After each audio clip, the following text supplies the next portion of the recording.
Thanks for listening to Leadership Level Up. I'm Brian Prairie. And I'm Dr. Jeff Williamson. I am just starting my leadership journey. And I've been guiding leaders for 30 years. Our podcast aims to shine a spotlight on outstanding leaders and provide a platform for them to describe their leadership journey and share the guiding principles that have helped them become great leaders. Welcome to Leadership Level Up podcast. I'm your host, Jeff Williamson, my co-host, Brian Prairie, and we're back for another conversation with Celeste Kelly. And in our previous time together, we had some great conversations about just passion for the work that we do and some of the things you've observed and leaders along the way. This time, we obviously want to pull that in too, but love to hear more about your professional journey, some of the different things that you've done over the years, different roles, as well as your consulting business that you're still very involved in a lot of interesting things. So thanks for coming back. It's good to have you back with us, but we want to hear more from you about that. It's good to be with you too. This is awesome. You're doing a good job as interviewers. Oh, I just have to say.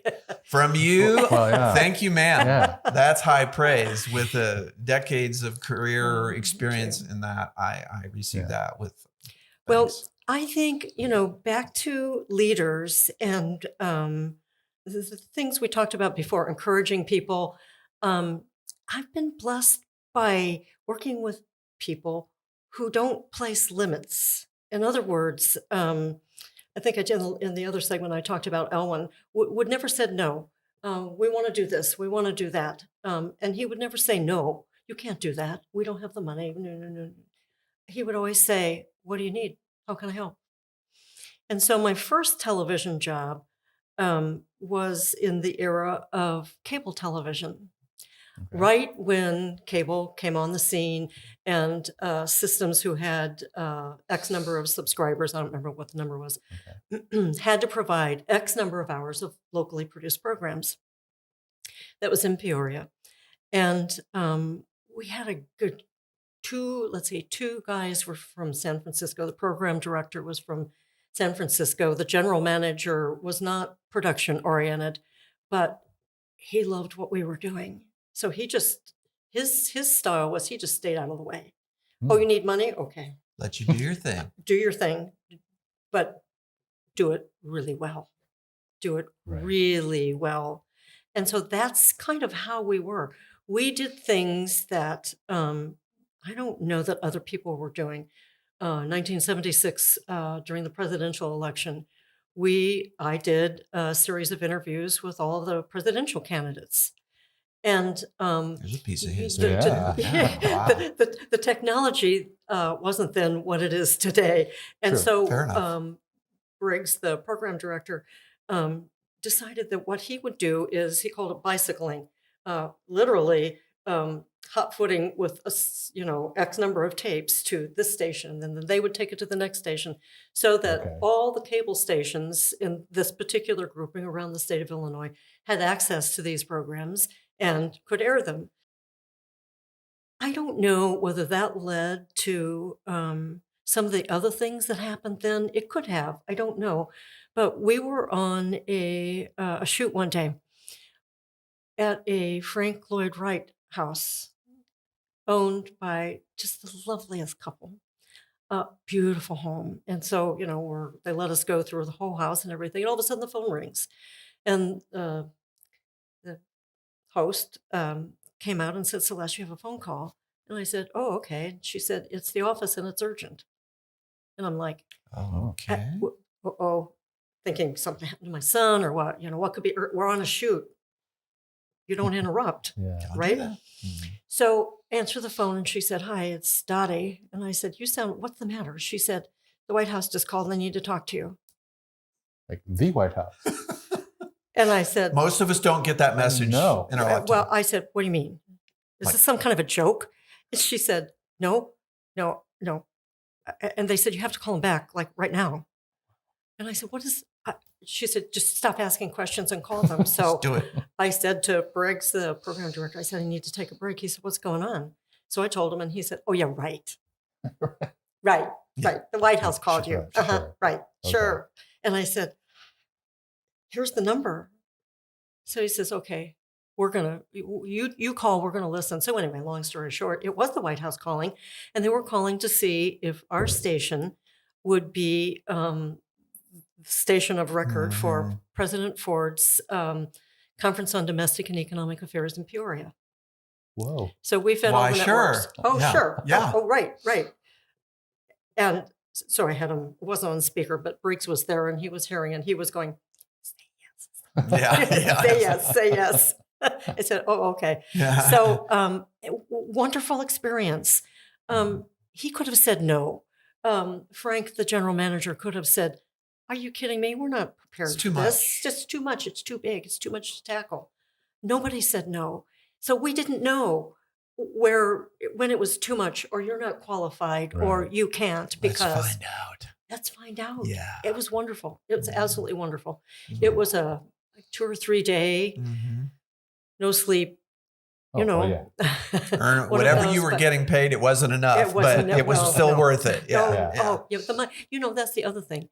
When you're doing what you love, certainly at that age, I wasn't thinking about money. I was thinking I have to earn a living Right. because I have to support my son. Sure.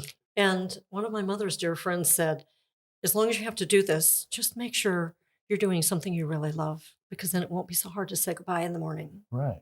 And she was absolutely right. Absolutely right. So I think, again, always back to the leadership thing. Don't say no to somebody. hmm Let them fly. Say yes as much as you can. I've often heard people say right, that. Right. Yeah. So those were, 2 experiences there. And we just kept doing other things and other things and other things. And And when something like that comes along and you execute it and you pull it off, then we start to think, what else could we what do? else can I Yeah. do? What else might we be able to pull Right, off that exactly. sounds too big or too Exactly. scary? Right. Let's do it anyway. 3 weeks with the Secret Service Oh, yeah. Yeah. Oh, yeah. in the Père Marquette, or what was the Père Marquette Hotel at that time. It was the most unbelievable experience. Later in life, I worked with Secret Service again, interviewing presidential candidates. But for something like that, it wasn't just him. It wasn't President Ford that was just there. It was all kinds of senators and Mhm. representatives and, heads of state. And It was a All of forced that. education and security. Right. Just Oh, having those totally. first times. Totally. But again, Yeah. nobody said no. Nobody said you can't do this. Mhm. You don't have any training in this. Well, they were right. I never worked with the White House before. Yeah. Until you did. Until I did. Yeah. Yeah. Exactly. And it was Yeah. that simple. Just And that I think, simple. But they trusted you too. Like, they Yeah. trusted you to make Yeah. the proper decisions. we can figure it out. Yeah. Right. Well, right. And, if you made the wrong decision, there was always the Secret Service there to say, no. Can't do that. Don't go there. No. Yeah. Right. Yeah. Right. Oh, yeah. That's so Yeah. good. And I think fear holds us back from so many Oh, it glorious does. experiences. It does. You're absolutely right. And, that I probably for most of us, but certainly for me, that's been an area of growth to just, you think Right. of something and go, oh man, that's a lot. It is. Right. At, Just try at to that, say, why not? at that Let's give age, it a go. I wasn't afraid. And I wasn't Mhm. afraid because nobody told me I couldn't do something.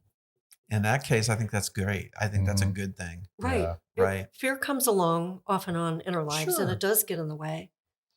So, But most of the time in my journey, it sounds like you too, is like what we feared often doesn't even come true in Oh, a right. bad way. Oh, Right. When yeah. we take Right. that step to do something really courageous and exciting, Right. mhm. and we realize the fear was worth the risk. You just Yeah. jump. and Yeah, you go. yeah, Oh, yeah, Right. yeah, Right. Yeah. And that's been a growth point for me over the Yeah. years. I wasn't Yeah. as naturally a like fly out off the high dive kind of guy, but no. the longer I Well, live, I'm like, Yeah. let's give it a go. Well, Let's Right. try. Yeah. Yeah. We wouldn't be having this conversation today, or I wouldn't be here Mm. today Yeah. if I didn't do something like kind of just I was after college. I worked retail for about 10 years, and I was comfortable. I was getting paid, but I hated every minute of it. Mm.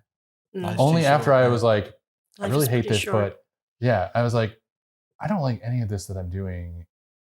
But then I started doing more production work, and I started getting into doing anything I could, whether it was free or even just there for change. I just wanted to get Mhm. my hands into it, and then I started doing it on my own. And after that, I was like, and I think we were talking before the cameras were rolling, like the fear was getting in my way. The fear of the unknown, the fear of, am I good enough?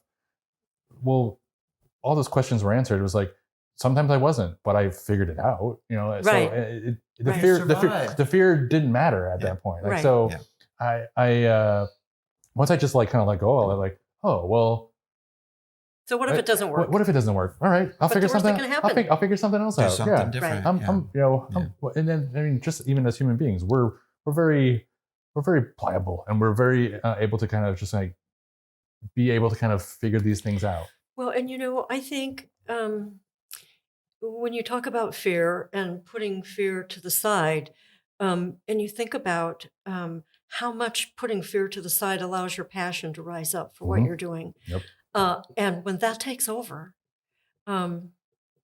That's a different octane of fuel right there. no kidding. Yeah. No That's kidding. high octane right there. High Yeah. octane is Yeah, exactly absolutely. right. Yeah. It It truly is. Yeah. is. It It truly is. Mhm. Yes, totally.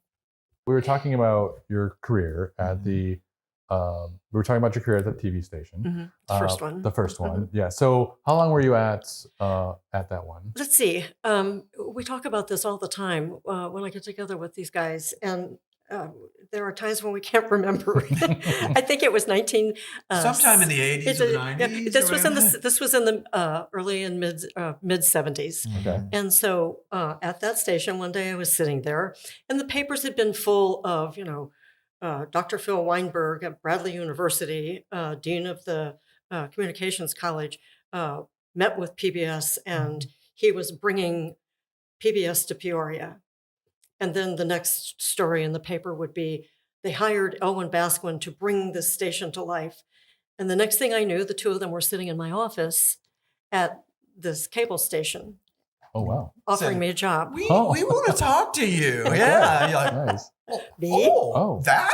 Oh, okay. Yeah. And so that was just a beginning Mhm. of, and again, they were right. They were so excited about what they were doing. So excited.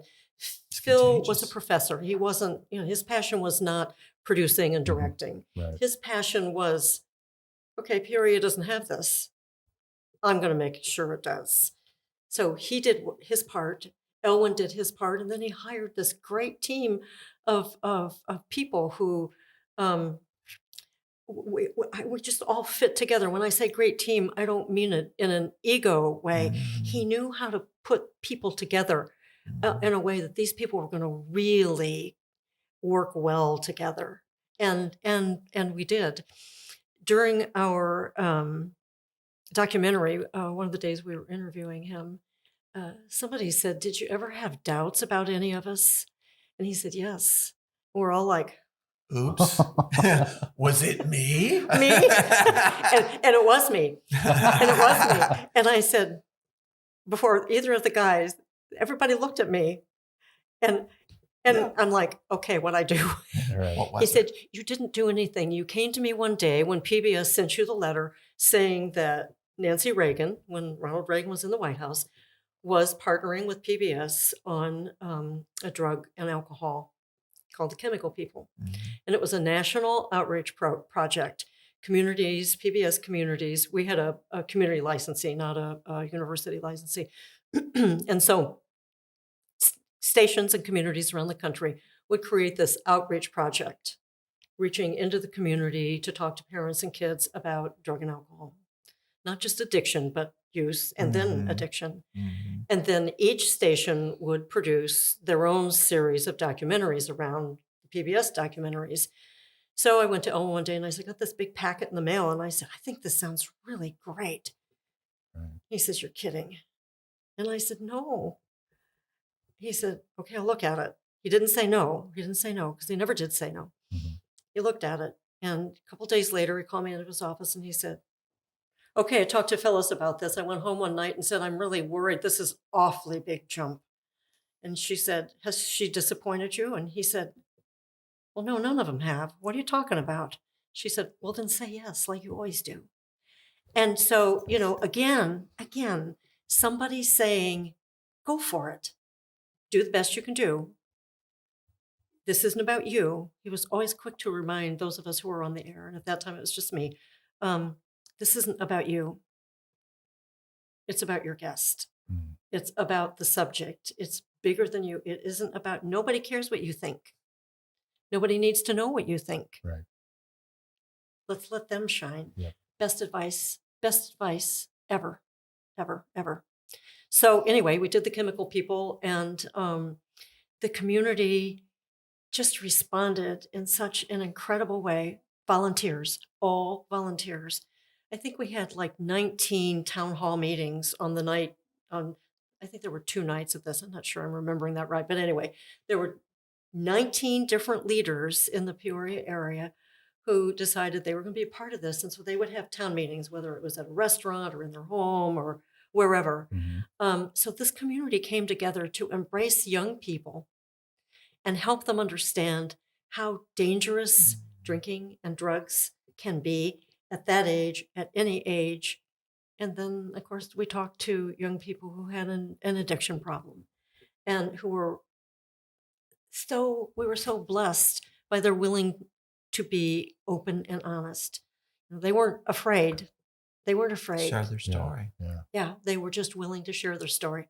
I held a lot of hands. Yeah. Maybe that helped. Maybe it didn't. I don't know. But I think so. They were the best part of all of that.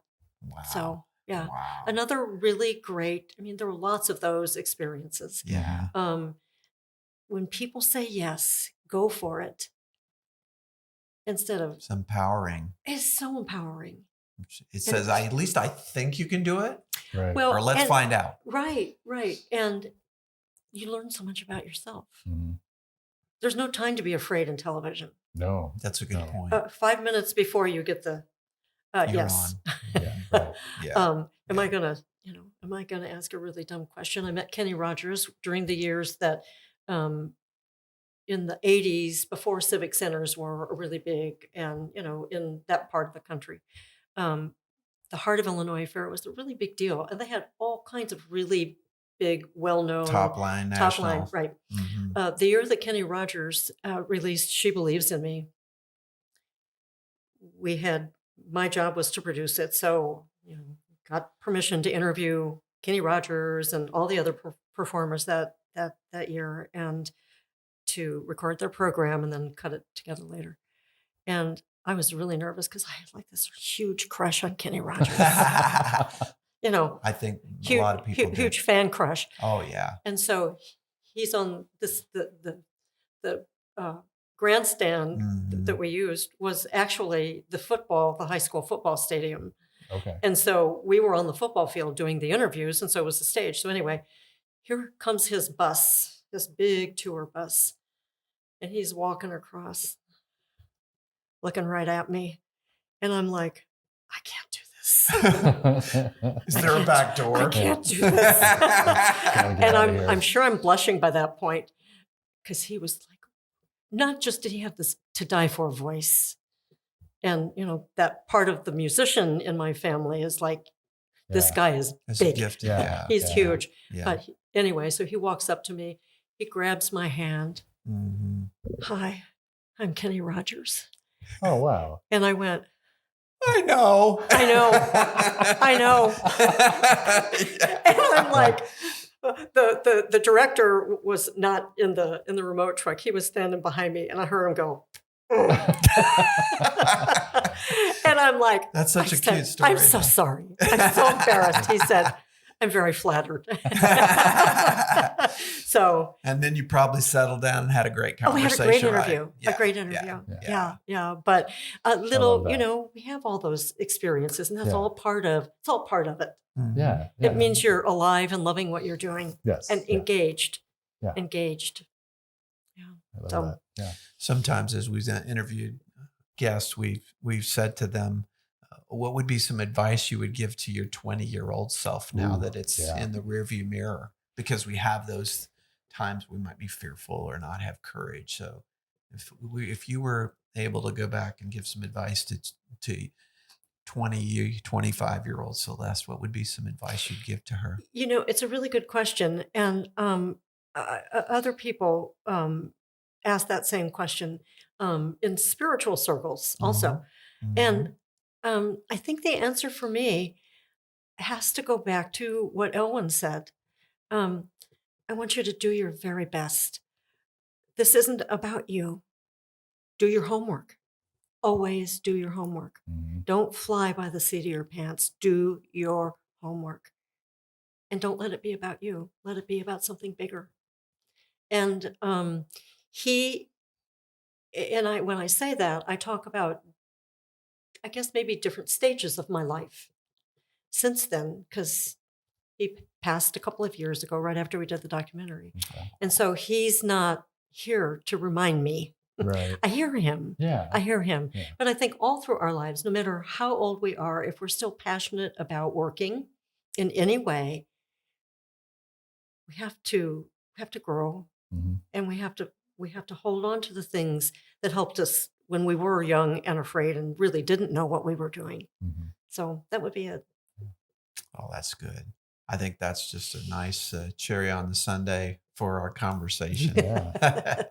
Thanks so much for being with us. Oh, It's been a gosh. joy Thank you. to talk to you and hear more Yeah. about your journey. Yeah. I got to find out more about Celeste than I thought. Yeah. I thought I knew her, but Yeah. I've got to find some other nuggets. That's what we said about Elwyn. That's what we said Oh, about yeah, Elwyn. yeah. Yeah. No, thank you. This has been just so much fun. So much fun. Thank you, Celeste. You guys are just doing. I can't wait to see what all you do, how Thank far you. you go with this. Thank you. Thank We're you so excited. much. You're Yeah. welcome. We'll work together one of these days. Yes, we are. Yes, we are. That's Okay. the plan. Let's make it happen. Yes, we are.